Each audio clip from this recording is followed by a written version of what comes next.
दंगलखोरावर धाक नाही, बेफाम बोलणाऱ्यावर धाक नाही अध्यक्ष महोदय, अशी आपली परिस्थिती आहे अध्यक्ष महोदय।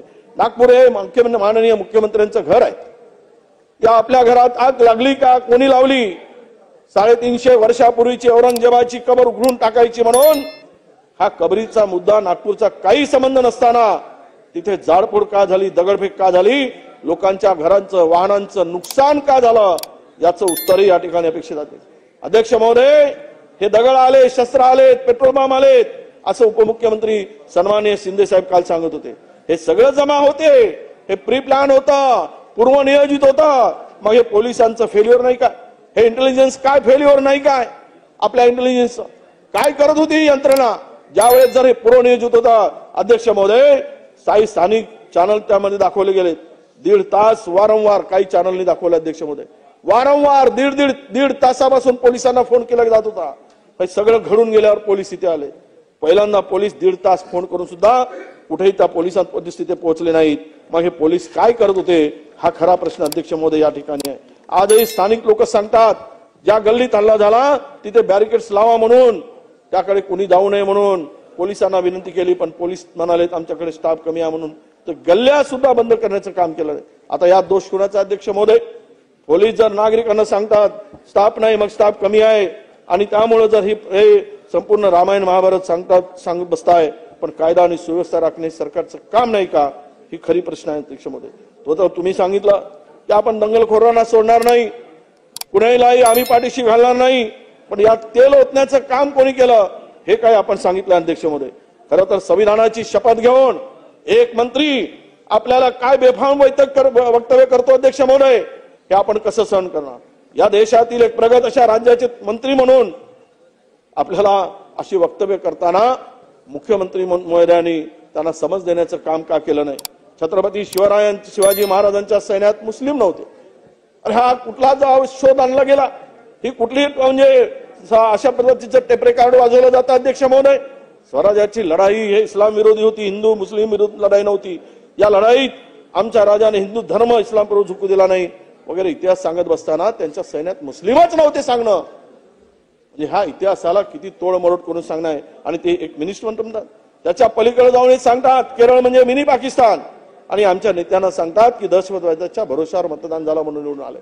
हे जर आमच्या राहुल गांधीजी आणि प्रियंका गांधीच्या संदर्भात अशा प्रकारचं वक्तव्य जर करत असतील तर यांची बुद्धिमत्तेची क्यू यावी अशी प्रकारची अध्यक्ष महोदय।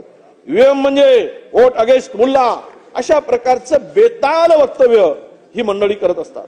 बाबरी मस्जिदच्या संदर्भात औरंगजेबाच्या कबरीवरून जे एकदा हीच पुनरावृत्ती करायची असेल असं जर मंत्री म्हणत असतील या राज्याचे तर अपेक्षा कुणाकडून करायच्या?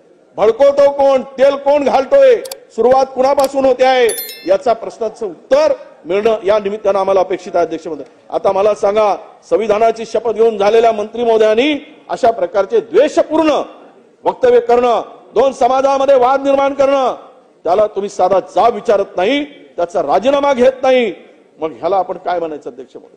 कुणी आग लावली, कुणी तेल पाणी घातलं, कुणामुळे सगळं वातावरण दूषित झालं? हिंदू मुस्लिम असं म्हणून मस्जिद मंदिर करून राज्य उद्ध्वस्त करायचं काम जर सत्ताधाऱ्यातील एक मंत्रींचे वक्तव्यावरून होत असेल तर महाराष्ट्र कोणी शांत ठेवायचं? महाराष्ट्राला कोणी चांगलं, महाराष्ट्राला ते आपण कशा पद्धतीने शांत करणार हा खरा प्रश्न या ठिकाणी आम्ही विचारतोय अध्यक्ष महोदय। खरं तर छत्रपती संभाजी महाराजांच्या संदर्भात 6वं पुस्तक येऊन किती वर्ष झाली आणि त्याच्या पुस्तकाचं चित्रपट येऊनही अनेक महिने झाले, पण लोकांची माती भडकवणे जात असेल, लोकांच्या मनात द्वेष निर्माण केला जात असेल तर समाजात पेरलेले विष तुम्ही ही सगळी जबाबदारी कशी झटकून पडू शकता हा खरा प्रश्न आहे अध्यक्ष महोदय। काय काय बोलतात महाराष्ट्रामध्ये, कुणावर आज अटक झाली, कुणावर कारवाई झाली? एक माणूस नागपूरचा, तुमचे महाराज पळून गेले, बाजी प्रभू नसते तर तुमचे महाराज वाचले नसते, संभाजी महाराज अशा प्रकारचं बोलणं आणि त्याला खुलेआम त्याला अटक होत नाही, हे कशाचं लक्षण आहे अध्यक्ष महोदय? हा कोणाचा हे करताय, कुठल्या पक्षाचा आहे हे न पाहता महाराजांचा अवमान करणारा त्याला आपण कसं सोडू शकतो? तो एक पुरोहित नावाच्या माणसाने तर वेगळंच वक्तव्य केलं, तुलना केली दुसरे छत्रपती शिवरायांची तुलना कुणाशी होऊ शकत नाही, पण अशा प्रकारचे वक्तव्य जरी लोक पडून दिलेत, बोलायला लागलेत तर हे खरं म्हणजे महाराजांचा अवमान करणाऱ्यांना आपण कसं सोडणार हा खरा प्रश्न आहे अध्यक्ष महोदय।